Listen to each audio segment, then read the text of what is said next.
नमस्कार दोस्तों, स्वागत है आपका हमारे चैनल पर।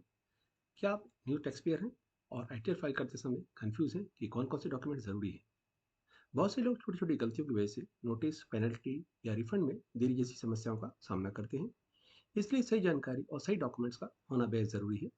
आज के इस वीडियो में हम विस्तार से समझेंगे कि आईटीआर फाइलिंग करते समय कौन-कौन से डॉक्यूमेंट ज़रूरी हैं। वीडियो शुरू करने से पहले एक छोटी सी रिक्वेस्ट, अगर वीडियो पसंद आए तो लाइक ज़रूर करें, चैनल को सब्सक्राइब करें, बेल आइकन दबा दें। आपका एक क्लिक मुझे आगे भी ऐसे काम की वीडियो बनाने के लिए मोटिवेट करता है। दोस्तों, जैसा कि आप जानते हैं कि 1 अप्रैल 2026 से भारत में नया इनकम टैक्स लॉ लागू हो चुका है, जिसे इनकम टैक्स एक्ट 2025 कहा जाता है। अब 64 साल पुराना इनकम टैक्स एक्ट 1961 खत्म हो गया है और उसकी जगह इनकम टैक्स इस एक्ट के तहत सैलरीड इंडिविजुअल्स के लिए 12 लाख रुपए तक की एनुअल इनकम पर प्रभावी रूप से जीरो टैक्स है और टैक्स कैलकुलेशन को आसान बनाने के लिए स्टैंडर्ड डिडक्शन प्रदान की गई है।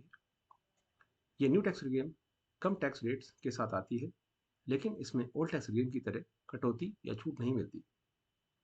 फाइनेंशियल ईयर 2025-26 या असेसमेंट ईयर 26-27 के लिए आईटीआर फाइल करने की सामान्य अंतिम तिथि 31 जुलाई 2026 है।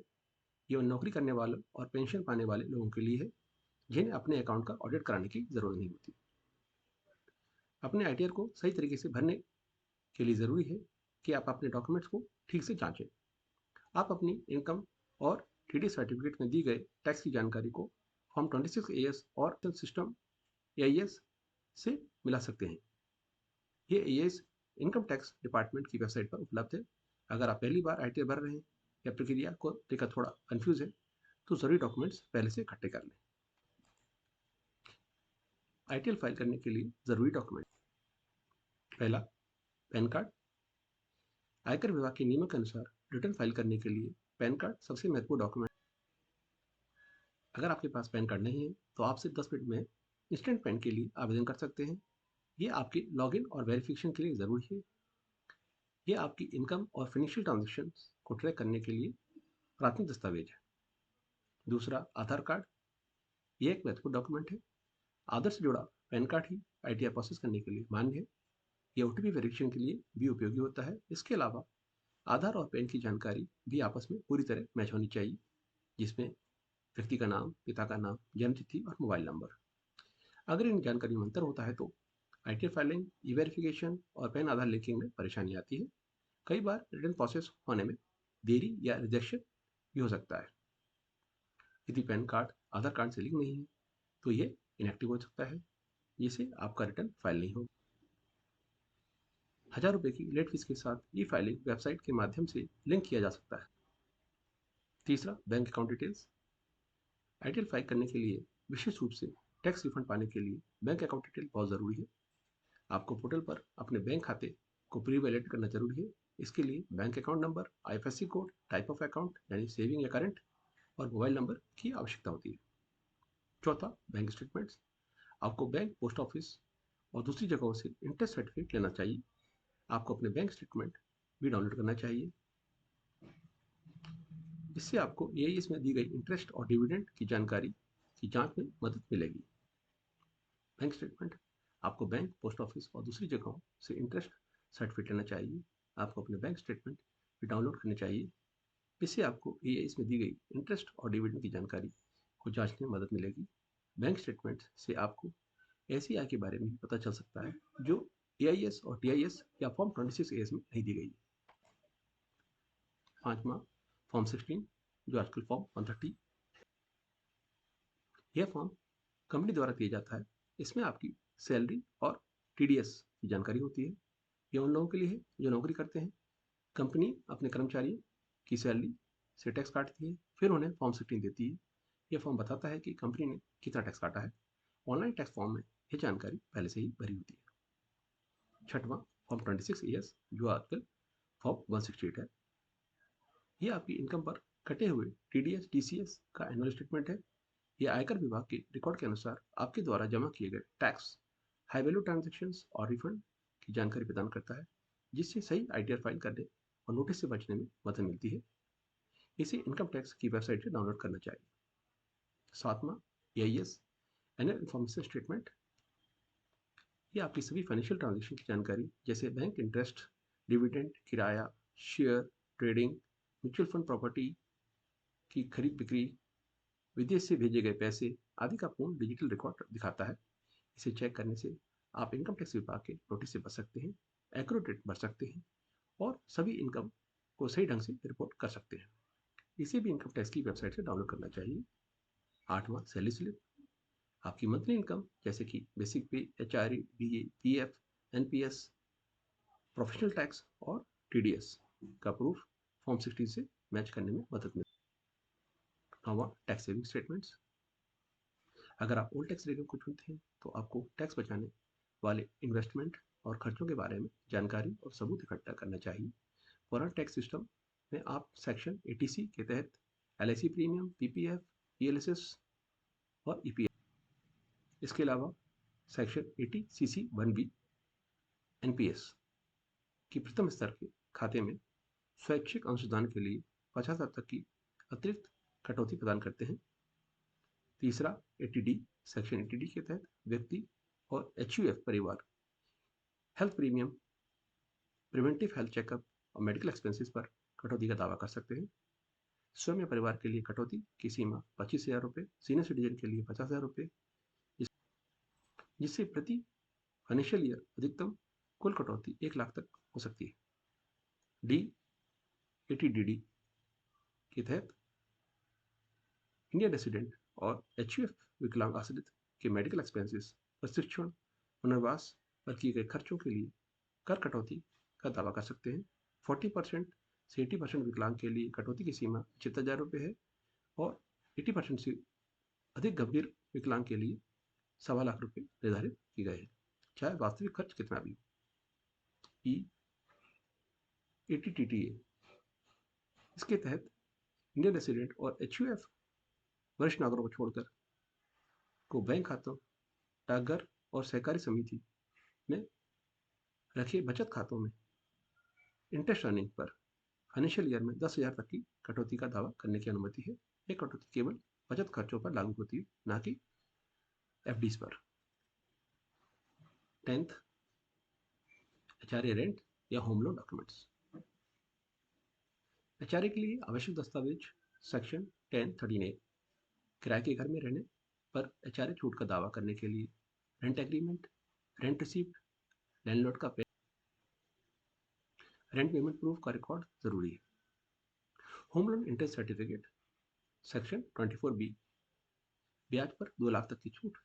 सेक्शन 80C के तहत प्रिंसिपल अमाउंट पर 1.5 लाख तक की छूट पाने के लिए आवश्यक दस्तावेजों में सबसे महत्वपूर्ण बैंक द्वारा जारी होम लोन इंटरेस्ट सर्टिफिकेट है। ये सर्टिफिकेट फाइनेंशियल ईयर में चुकाए गए प्रिंसिपल और इंटरेस्ट को अलग अलग दिखाता है। 11वां, कैपिटल गेन स्टेटमेंट्स।